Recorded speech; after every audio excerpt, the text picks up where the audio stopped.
Bem, vamos dar início ao estudo do livro Qualidade na Prática Mediúnica. É o episódio 9. Está falando das patologias.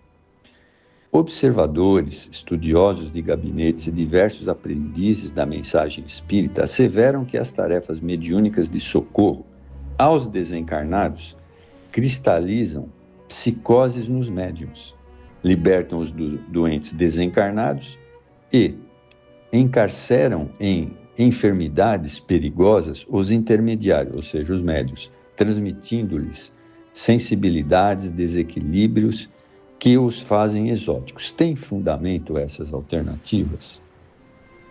Sabemos, no entanto, a resposta, que não tem razão os que assim pensam, que assim procedem.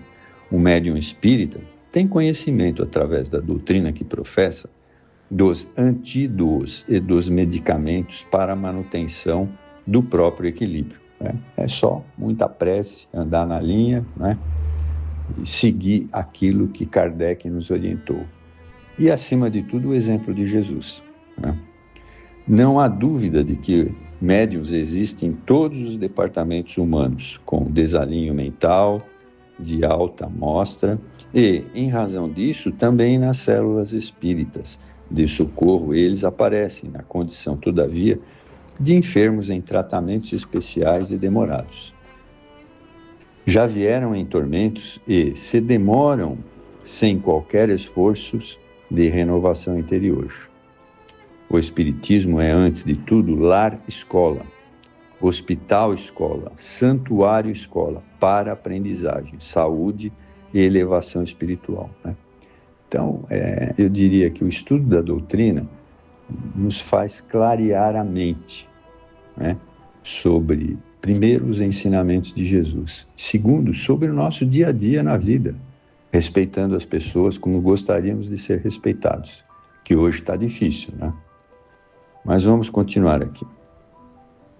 Necessário, portanto, que o sensitivo se habilite para as tarefas que lhe cabem, através de exercícios morais de resultados positivos, estudo metódico e constante, serviços de amor, a fim de libertar-se dos velhos liames com os espíritos infelizes que permanecem ligados à sua paisagem mental em vampirismo insidioso, que, naturalmente, embora entre enfermos e necessitados, conduza o tesouro da oportunidade libertadora na mediunidade socorrista.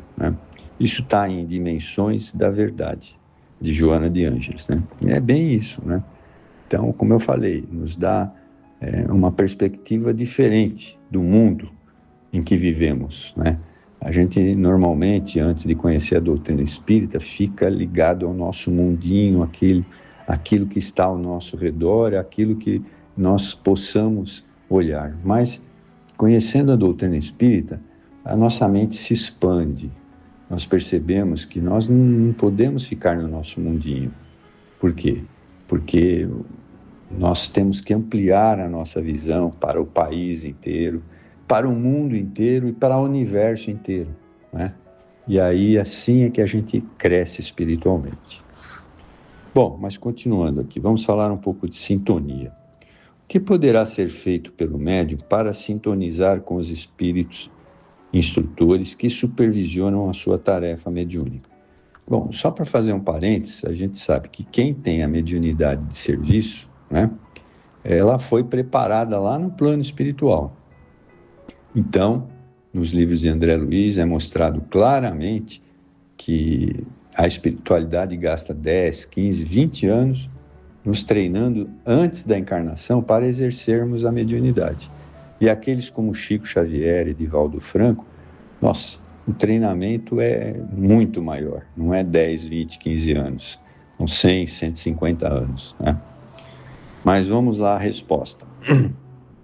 O que poderá ser feito pelo médium para sintonizar com os instrutores espirituais? A questão da sintonia vibratória é de real importância nos cometimentos da educação mediúnica. À medida que o estudo faculta o conhecimento dos recursos medianímicos, a compreensão da vivência pautada em atos de amor e caridade fraternal propicia um eficaz intercâmbio entre os espíritos e os homens, que dos últimos se acercam atraídos pelos apelos, conscientes ou não que eles chegam do plano físico. Dínamo gerador e antena poderosa, o cérebro transmite e capta as emissões mentais que procedem de toda parte, num intercâmbio de forças ainda não necessariamente catalogadas, que permanecem sem o competente controle capaz de canalizá-las para finalidades educativas de alto valor, né? Então, nós somos uma antena mesmo, né? Emitimos e recebemos. Mas, continuando, neste conturbélio de vibrações que se mesclam e confundem, gerando perturbações físicas e psíquicas, estimulando sentimentos que se desgovernam, o campo mediúnico se apresenta na condição de uma área perigosa quando não convenientemente cultivado.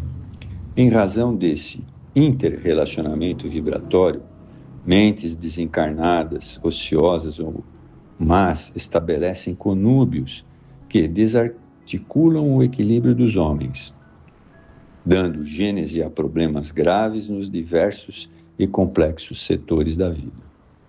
Agastamentos, dispepsia, irritação e úlceras, cólera, gastrite, ciúme, neurose, mágoa, distonia emocional, revolta, dispneia, ódio, extrasístole, entre os outros fenômenos que aturdem e enfermam as criaturas, podem ter suas causas nessa sintonia generalizada com os espíritos, quer encarnados ou desencarnados, né? Então, como a gente sofre muita influência, não tem jeito, né? A gente acaba sentindo aquilo que o espírito está sentindo e isso pode ir uma hora para o corpo físico se a gente não tomar cuidado, né? Ou seja, se a gente não fizer aquilo que a gente sempre recomenda, o estudo, a prática mediúnica, né? Palestras e aí vai. Quando diminuem no organismo os fatores imunológicos sob qualquer ação, instalam-se as infecções. Campo descuidado, vitória do matagal.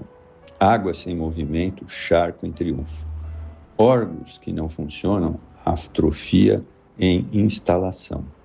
Indispensável ergueres o padrão mental através do conhecimento espírita e da ação cristã. O estudo dar-se-á como matriz oferecendo-te métodos e controle e disciplina psíquica, enquanto a atitude conceder-te-á renovação íntima e conquistar de valores morais. A mente voltada para os relevantes compromissos da vida harmonizam-se na mesma razão em que as ações de benemerência granjeiam títulos de enobrecimento para o seu agente. Os espíritos superiores respondem aos apelos que lhes são dirigidos conforme a qualidade vibratória de que os mesmos se revestem. Eis porque a paciência no contato com a dor dos semelhantes envolve o ser numa aura de paz, com sutis vibrações específicas que emitem e recebem ondas equivalentes.